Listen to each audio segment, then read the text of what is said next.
Welcome back to another episode of Rock Boys Football. Sherrone Moore, this Michigan program, working their way through spring practice. And, we're kind of getting to that point where guys start to separate themselves and, really put a stamp on what they're going to mean to this Michigan program heading into 2024. Want to talk about some names that are generating a lot of buzz for this Michigan program.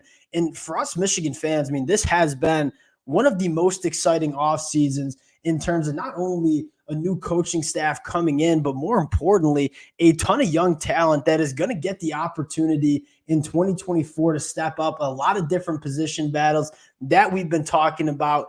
Extremely excited to get into this one. Before we do, and as always, just want to say thank you to you guys and a massive shout out to the Michigan fans, whether we're talking the high school recruiting trail, the new coaches, the amount of support the Michigan fans have shown the boys truly does mean a lot. It's no secret. I'm a huge Michigan fan, and there's not a program I love talking about more than my Michigan Wolverines. And the amount of support y'all have shown truly does mean a lot. So if you do enjoy the content, consider subscribing to the channel. And more importantly, would love to hear from you guys in the comment section on some players that kind of are exciting you. The best part about doing this is just talking ball with the Michigan fans in the comment section. So would love to hear from you guys. And without further ado, let's get into this one. And I want to start with probably the biggest storyline that we have as Michigan fans heading into 2024. And that is the quarterback competition now for the sicko Michigan fans, including myself, watching, trying to get as many clips as we can get from the spring practice. You see Alex Orji throwing that dime to Colston Loveland up the sideline. That's what we want to see from Alex Orji. I think largely probably considered the leader in the clubhouse for that quarterback one spot. That's what we want to see, right? We know what Alex Orji can bring in the rushing attack. This is a guy that is, if he starts, is going to get involved in running the football. But if Alex Orji can come along in terms of pushing the ball down the field, going through his processes and delivering balls on time and accurately, you're looking at a quarterback with tremendous upside.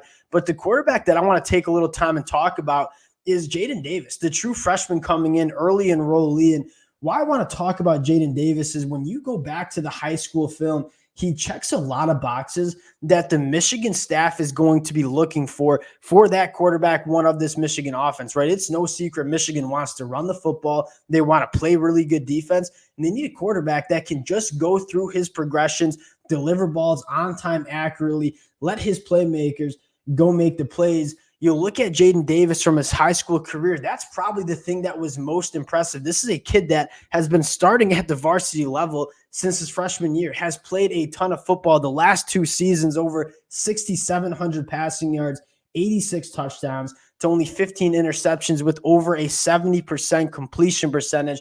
But again, what stands out on the film is, yes, he has a lot of arm talent. He can make a lot of the throws that Michigan's going to ask of him.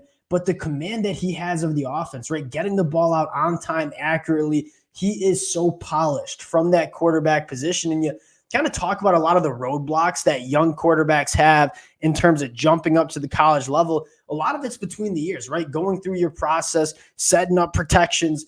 Jaden Davis, not only having a ton of command of the offense at the high school level, but having played so much football at the high school level, puts him in a unique spot to really make a run in this quarterback room. And that necessarily mean he's going to be the day one starter. No, it doesn't. But it means that you can feel pretty comfortable about Jaden Davis adding something to this quarterback room, a guy that has generated a lot of buzz during the first 2 weeks of spring ball for Michigan. Next guy I want to talk about, and the guy that I've probably just been sleeping on a little bit, and a lot of you guys let me know in the comment section, Donovan Edwards. And when I say sleeping, it's more that I am fired up for Kalel Mullings. I think he can be a very good running back for Michigan. Benjamin Hall as well.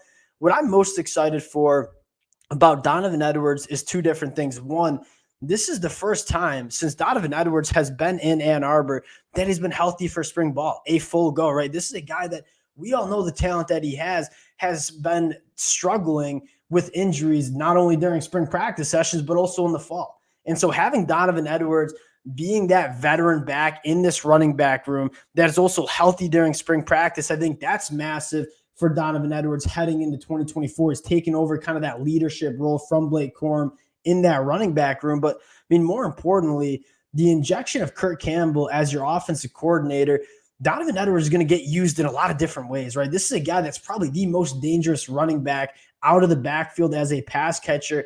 You go back to the East Carolina game, we did a little breakdown of that. Donovan Edwards getting used as a slot wide receiver, getting end arounds, getting used in a lot of different ways in this offense. He's one of the most explosive players in college football. Now, I think that the kind of the task for Kirk Campbell is how can we get Donovan Edwards involved in this offense in the most efficient and effective ways. I always say it, like the sign of a really good offensive coordinator is looking at the talent around on that roster and say, how can we get these guys involved that suits them the best? I think you saw Kirk Campbell really know how to use Donovan Edwards. I'm really excited to see how he gets used throughout the rest of spring practice and into this fall season for this Michigan program. Now, the last player on offense that I want to talk about is tight end Marlin Klein, who, if you take a look at some of the pictures of what he looks like, this guy looks like an animal. And I think what you're most excited about is, yes, we know that our tight end one in this offense is going to be Colson Loveland. He is the best tight end in the country heading into 2024, but Michigan runs a lot of 12 personnel. We use a lot of 2 tight end sets. Who is going to emerge as that tight end 2? It's an extremely loaded room from a talent standpoint.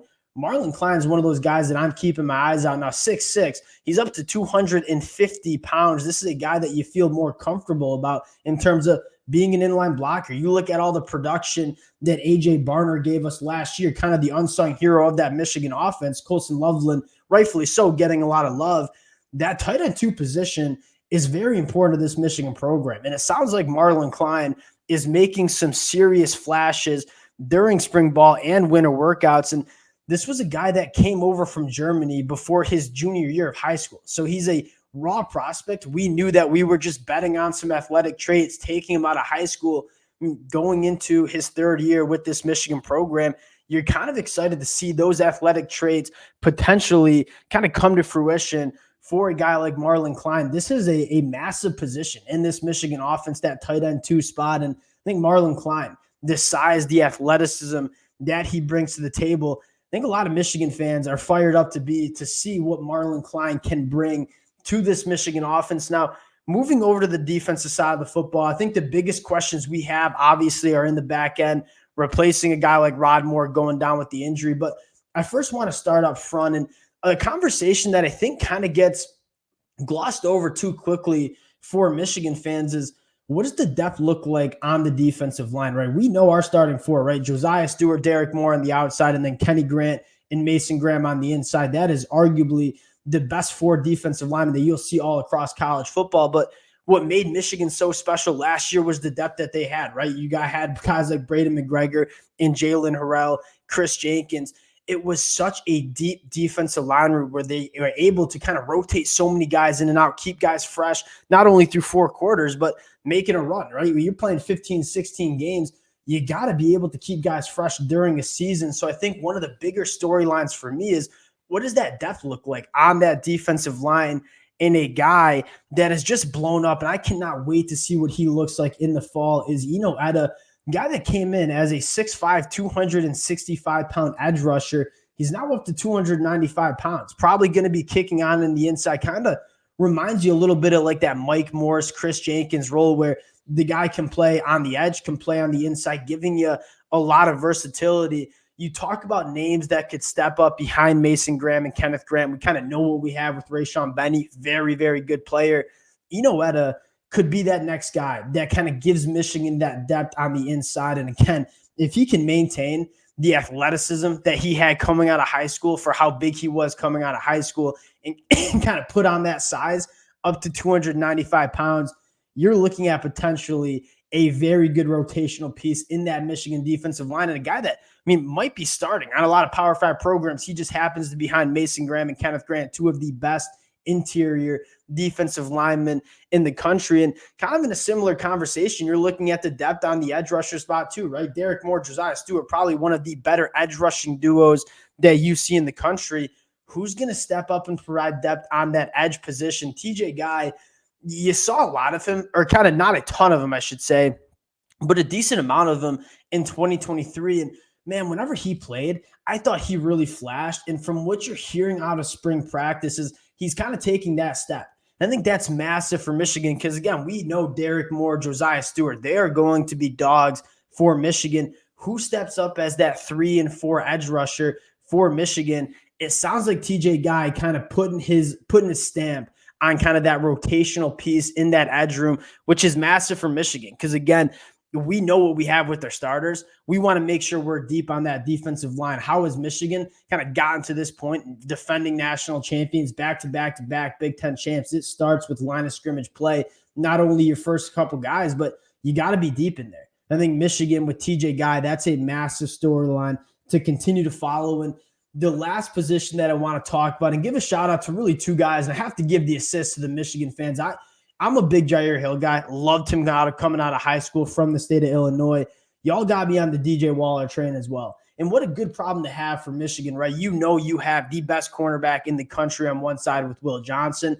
You got a lot of talented safeties, even without Rod Moore, Makari Page, guy like Zeke Berry, Quentin Johnson coming back. That question that we have is, all right, that cornerback 2 spot, and you're hearing really good reviews from both Jair Hill and DJ Waller. Two guys that, all right, if that's a battle and we're just going to say, all right, the best player, the guy who wins that battle is going to be that cornerback 2. I'm, as a Michigan fan, I'm comfortable with that, right? DJ Waller, Jair Hill, you're hearing good things out of both of them, both guys that have a ton of upside at that cornerback spot. Jair Hill, DJ Waller, kind of a combo there that I wanted to mention. Probably the last question that we have for this Michigan team, and you take a look at Michigan heading into the 2024 year, there are a lot of, now I'll say it, casual college football fans that just kind of assume that Michigan's going to take a big step back because of all the talent that they're losing to the NFL draft. But the Michigan fans who follow this team really closely kind of know that this has been a program. It's a developmental program for one, but more importantly, they don't lose a lot of guys to the transfer portal, right? A lot of other programs, if you don't start there in the first 2 years, you're hitting the transfer portal, going to start year 3. Michigan's kept these guys in the program. So a lot of guys going into year 3, year 4, we haven't seen a ton of, but we know they can play at a high level. And I think that's what you're most excited for this Michigan team. We'll continue to monitor spring practice as it plays out. We'll cut it there again. Appreciate the Michigan fans for all the support you guys have shown the boys. If y'all do enjoy the content, consider subscribing to the channel. Appreciate you guys, and we'll talk to y'all later. Peace.